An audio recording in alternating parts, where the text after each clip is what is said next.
Hello, I'm Jim Johnson, and I'm here today for American Heat, manufacturers of a complete line of tankless all-electric water heaters. What we're going to be doing in this video presentation program is we're going to be covering a lot of subjects. We're going to be talking about how you can make sure that you can select the right water heater for the job in your home or your business. We're going to be talking about proper installations. For example, on this wall behind me here, we're going to show you how to get one properly installed both from an electrical and from a plumbing perspective. And then we're also going to talk about how to make sure that they are operating properly and operating as efficiently as they can. We want to move on to our next subject of discussion, which is how do you make sure you're going to choose the right model for your particular application. We want to make one very important point here. And the idea is that there are three factors that you need to understand relative to selecting the right water heater. Number one is your incoming water temperature. Number two is your maximum flow rate desired. And number three is your available electric service.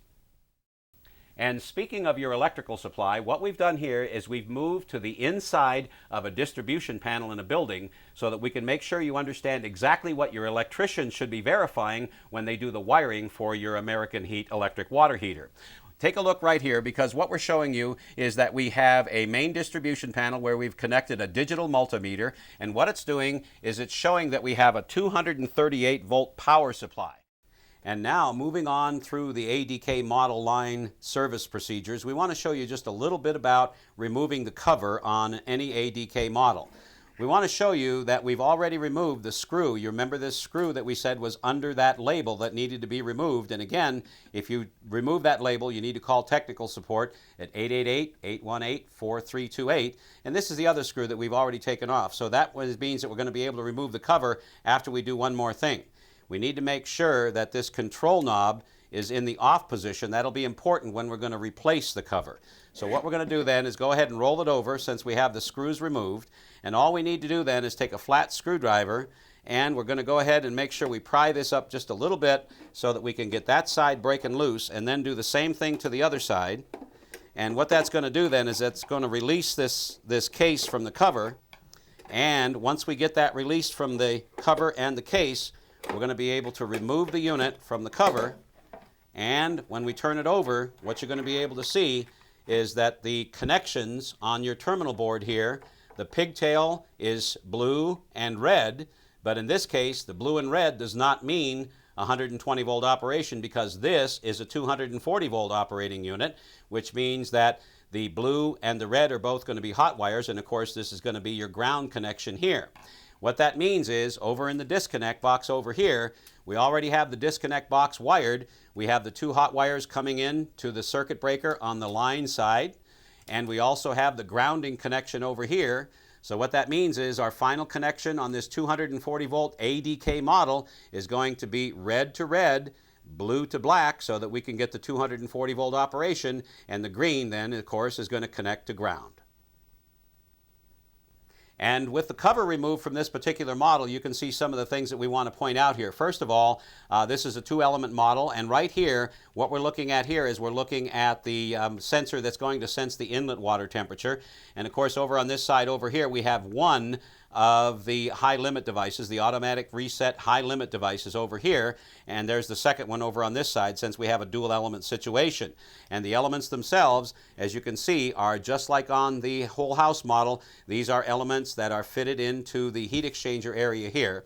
And we wanted to remember that when we took this off, that we had this in a given position right here, because we said that that knob had to be in the right place, which means that when we're done servicing this particular unit, and if that knob is in the right place, then we'll be able to make sure that we get the cover to snap on properly, and the knob will go in where it belongs. And now that we have the unit securely mounted to the wall, our next step is to accomplish the piping.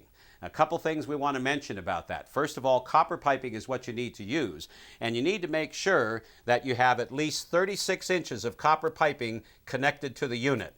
One thing we want to point out also is that you should not be using plastic piping.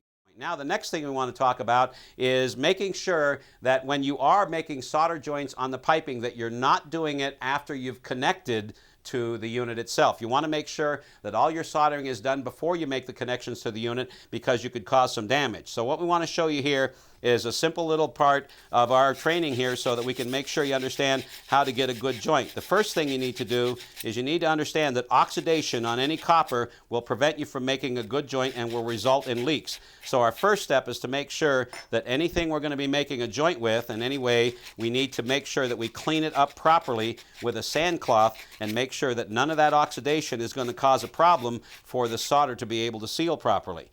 The next step is we're going to be using flux. Now the thing about flux in making solder joints is you need to make sure that you don't use too much.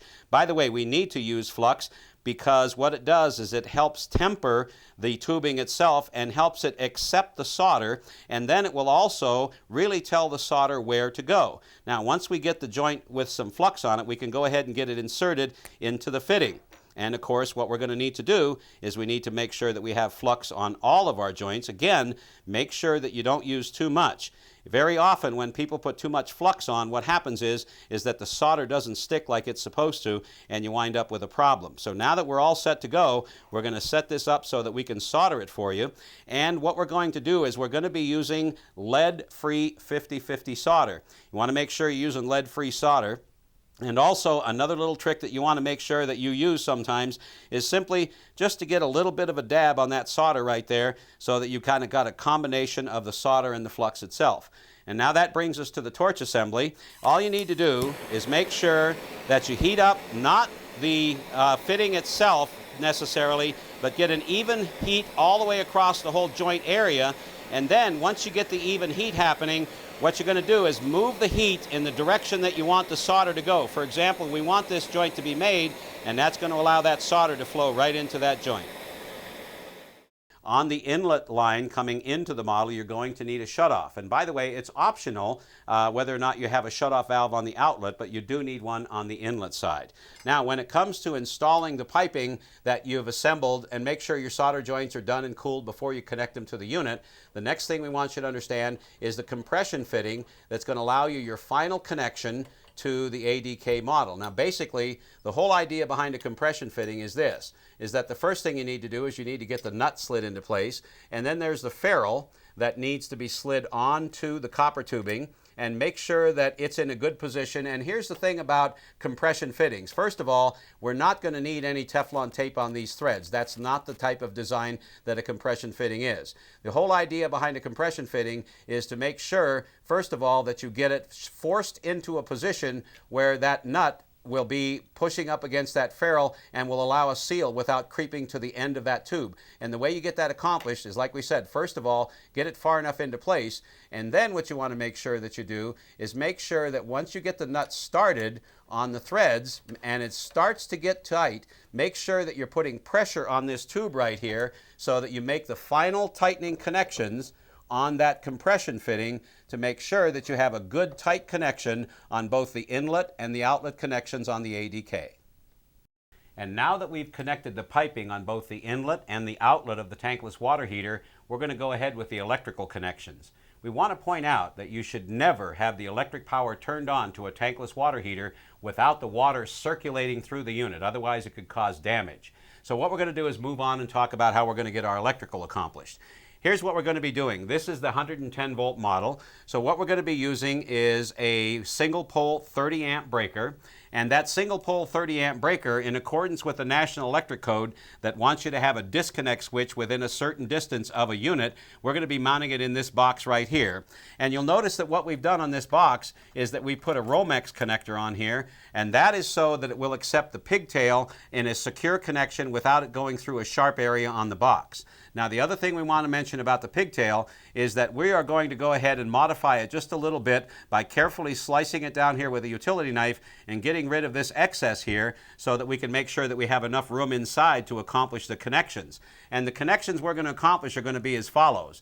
This green wire here is going to be connected to the green and yellow wire that you see right here. This neutral wire that you see right here is going to be connected to the blue wire on the pigtail, and that's going to leave us the black wire to go to the inlet of the breaker and the red wire to go to the outlet of the breaker, so we'll be able to turn the power on and operate the unit. And now that we're sure that we've run the water for a long enough period of time to make certain that there is no air left in the unit, we're going to go ahead and turn the power supply on. And then we're going to notice that we now have power to the unit. We can go ahead and turn it on and get the unit to operate. And that brings us to the end of our video training program about American Heat tankless water heaters. We want to remind you that you can always call them for customer service and for technical support at 888-818-4328.